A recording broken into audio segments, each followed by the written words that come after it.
Today we're working on the Yazoo keys. We're going to do a service on it. This is the one I told you about that I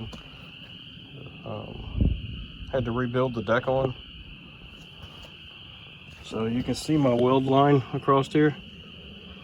From that line forward was all rotten. Back there was still good, thick, heavy metal back there.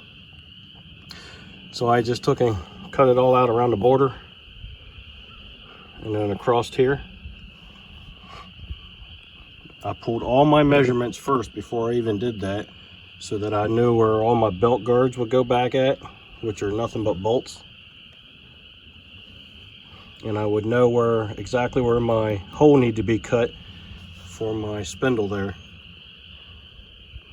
And then I cut that section out and cut a new piece of metal and put in there. Pulled all my measurements and drilled all my holes and got it all put back together for them. Put brand new spindles in.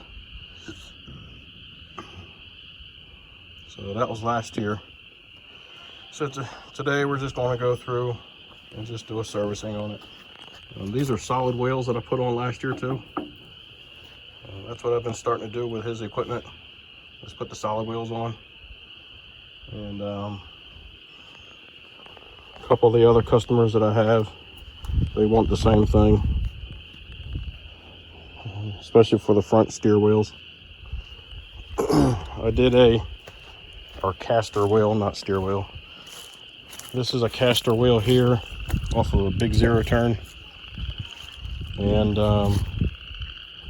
it was flat when he brought it to me, so I took it off the rim, cleaned up the bead, cleaned up the rim, and then reinstalled it with the seed baler or bead sealer, and put in a new valve stem for him. And so far it's holding. I took a pressure measurement this morning, and I'm going to take another one probably soon to see if it has lost any air. And it should be around, I think 35. I think is where I had it at, 30 or 35.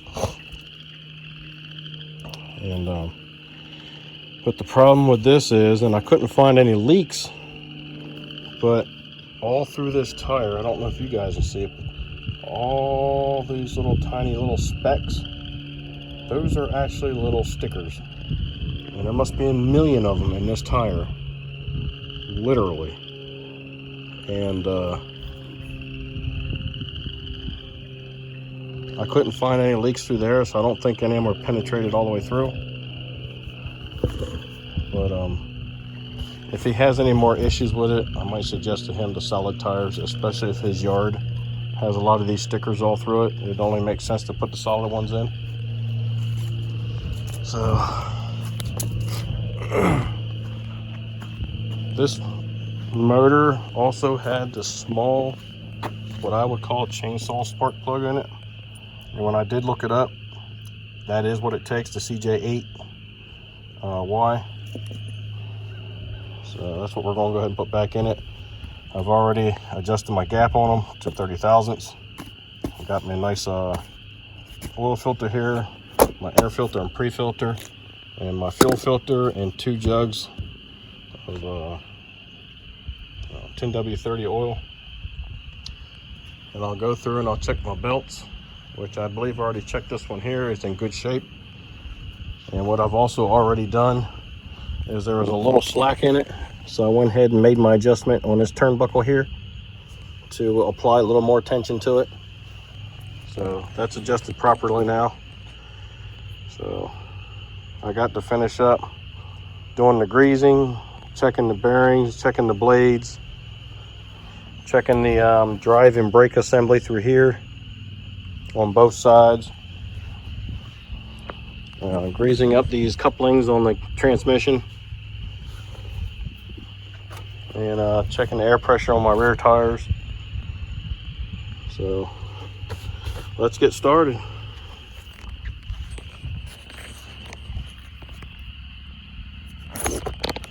Here it is. Well, it's March 1st. First week of March anyway. And frogs are singing, so they're a little confused. It's very warm today. It's probably 60 maybe, and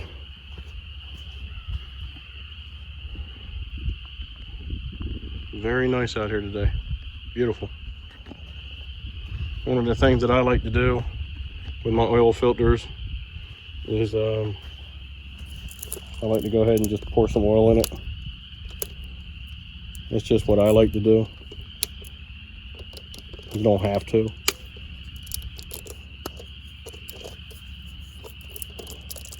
There we go.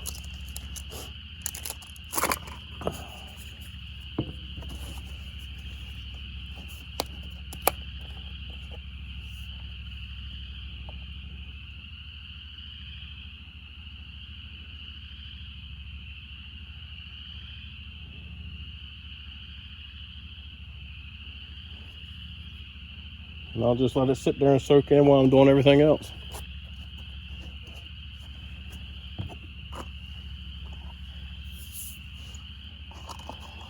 Stick it back in the box, close the lid up on it, and that'll prevent any contaminants from getting in there.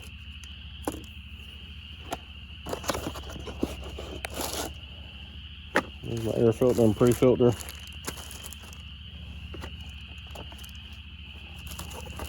There's the part number for that. So the one thing I don't like about this mower, and there's other mowers out there like it, and I don't like them either, is that it's got a drain plug here, but I guess they want it to flow to that hole, which makes a mess all over the top of the motor mount and just drips all over everything underneath. Kind of stupid. I like the ones that have the hoses on it, like some of his other ones. Same thing over here. Makes no sense why the manufacturer would do something like that. Drain plug there, hole there. Designed it to make a mess. Yay to the manufacturers. See if we can get a container stuck up under here.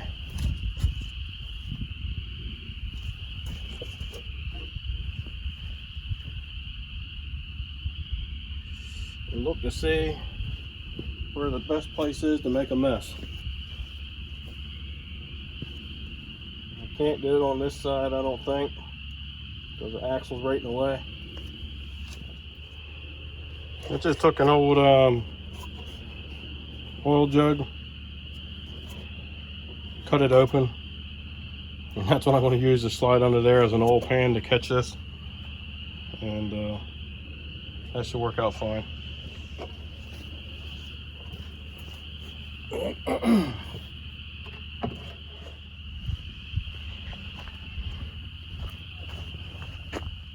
Three-quarter-inch socket.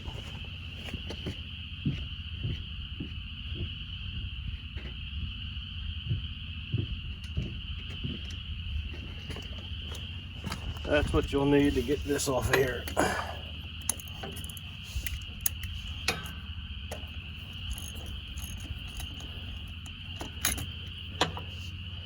That's what you're going to need to get the drain plug off of here so you can make a mess. I can see now that is going to drain right to the front.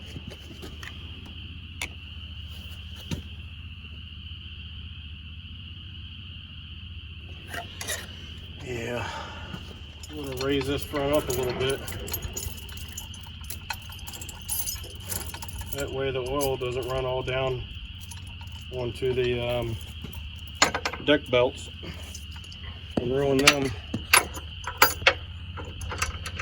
And I'm going to have to see if I can find some kind of oil hose or something that I can hook to that, and I just got to figure out what the threads are for the Kawasaki motor.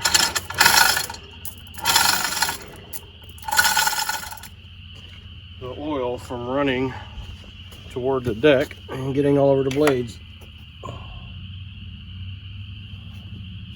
And that seems to be all right there. All right. The things that you have to do sometimes.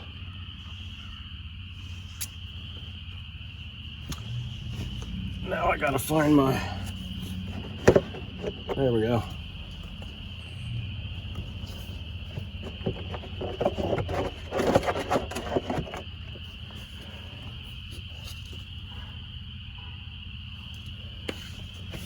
Well, hopefully this works. I guess there we go.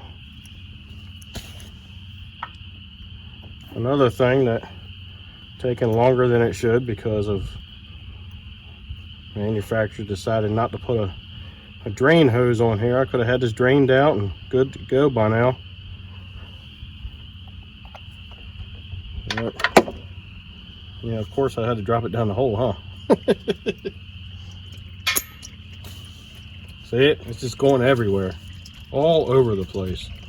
All over the ground. Got to move you guys back because you're going to get covered up. It's ridiculous. But yep, now I got all that mess to clean up. Can't get nothing under here either.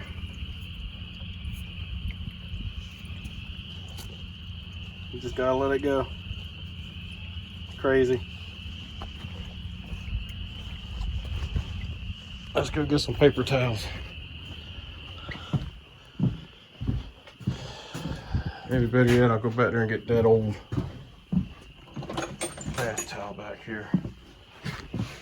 Finish running this and throw it away.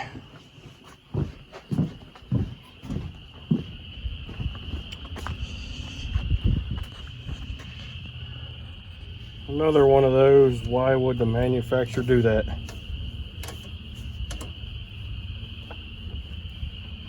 Well, that is because they won't be the one changing the oil.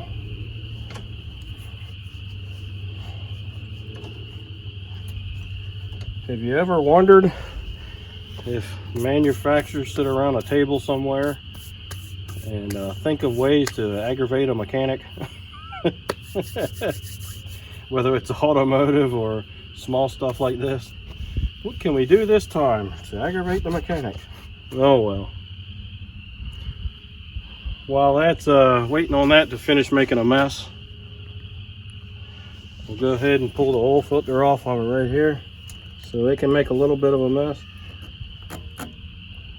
Oh yeah, not happening. Let's go get the oil filter wrench.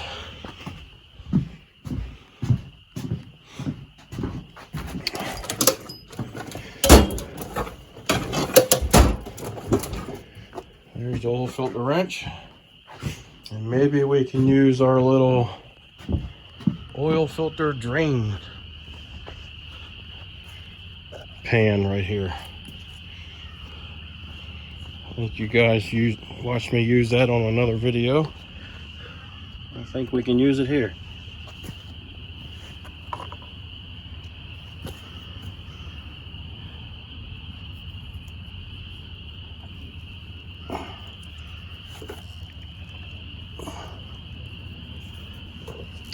Right there was on it. Pretty sure I didn't put it on there that tight.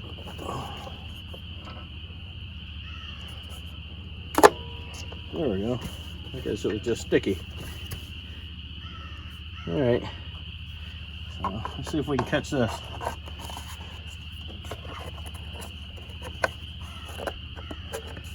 I think we'll catch some of it. Let's see. If not, towel catch it.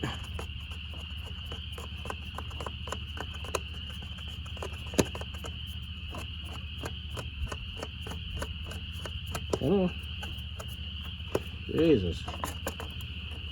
I don't think there was enough threads on that.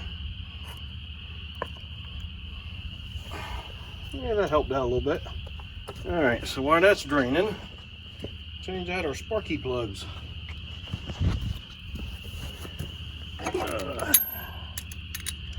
We'll see what the old ones look like.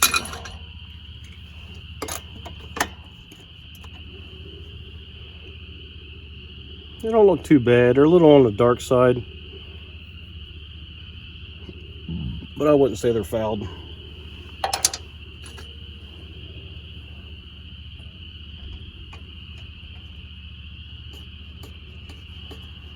All right, crush the sleeve. Sleeve is crushed. A little bit more, we're done. We got our fuel filter. Grab my pliers. Let's go get the pliers. One of these days, I might have a shop with a concrete floor. Just pull stuff in there and wheel my toolbox right up to it. I guess we all had that dream, huh?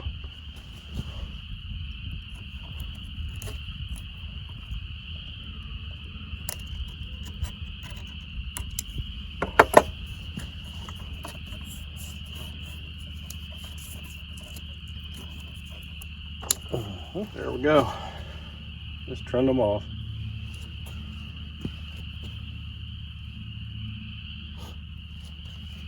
Remember which way your fuel filter needs to go. So this is how you want it to go on. All right? Just like that. Not that way, but this way. This way to your carburetor.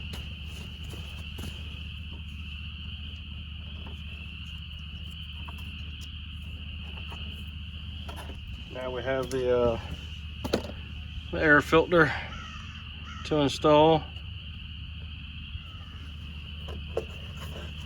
Now, for some reason, the owner had let me know he was having issues with the mower for some reason, and when he removed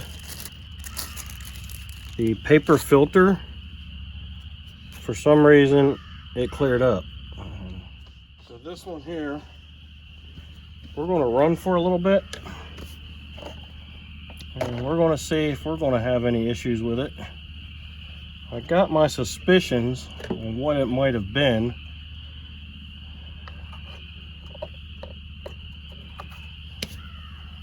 So make sure your foam filter goes in first, your paper filter on top of that with the pleats down.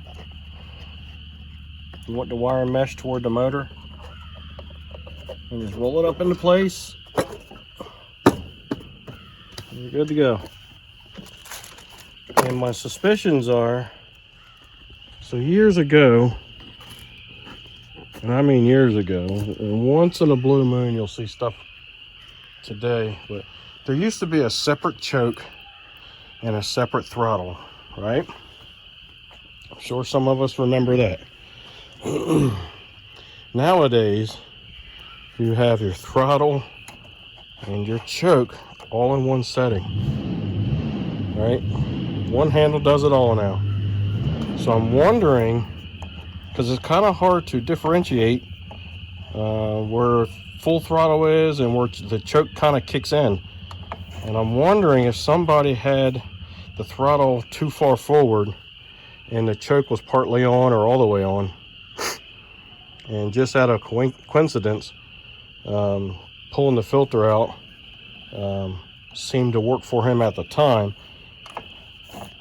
So I'm not sure. I could barely feel that right there is full throttle. Anything after that is choke.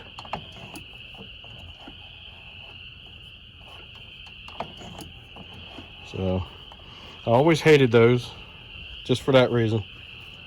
I've gotten a lot of people bring me stuff that say, hey, look, my motor ain't running right. And when I get around to looking at it for them, it runs perfectly fine for me. So sometimes I'll have to get a customer to come by and show me exactly what it is they do when they're operating something. And that's when I see where the problem lies. And it's not really their fault. It's just that they just didn't realize that if you went too far, the choke would come on.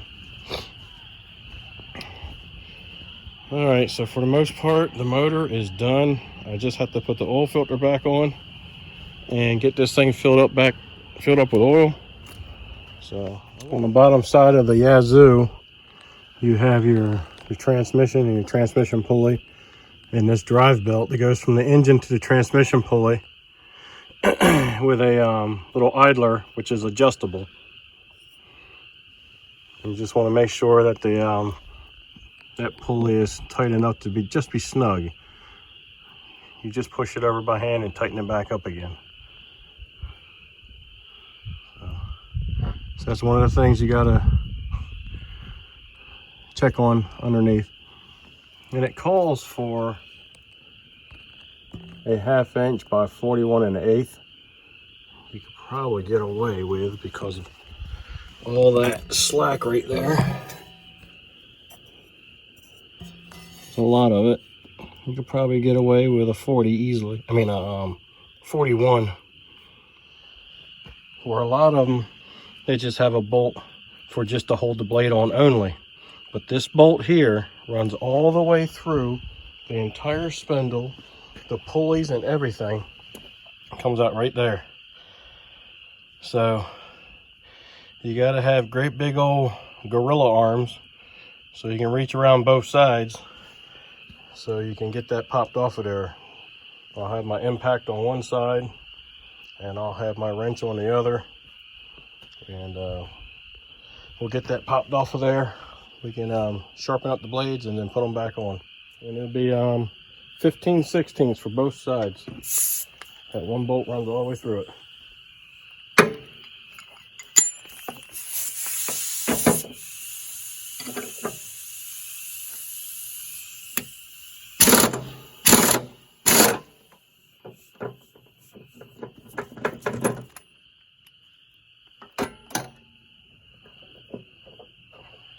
And it's got washers on here, so you have to make sure that you put the stack back on right. So on this side there's 3 washers under the nut, 3 small washers under the nut, and then 2 large washers under the nut, and then you can slide it out.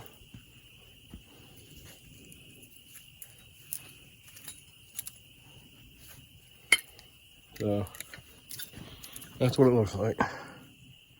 But as long as you don't remove the washers on the bottom side,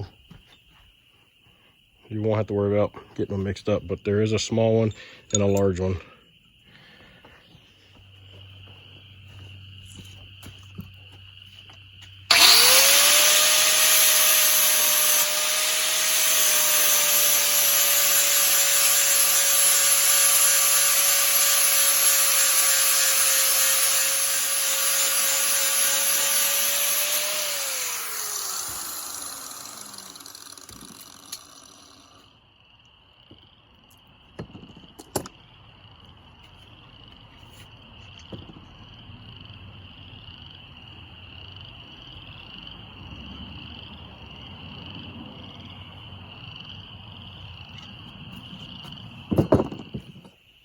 All right, all sharpened up, ready to go.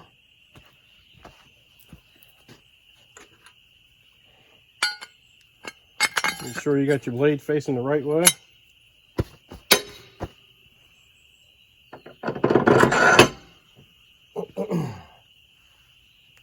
Put your big washers on. And out of the big washers, there's one washer that has, hope I got you in the picture, one large hole and one smaller hole, but the outside diameter is the same. And the one with the larger hole has to go on first because the part of the spindle sticks up through, and that washer needs to go around that spindle part. And then that one over top of that, and then your 3 little washers there.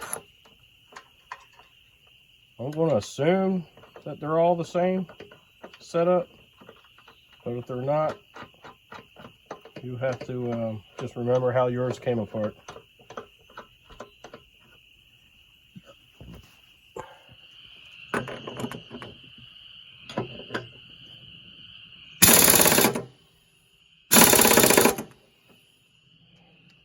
That's all there is to it. Pretty easy to do the blades.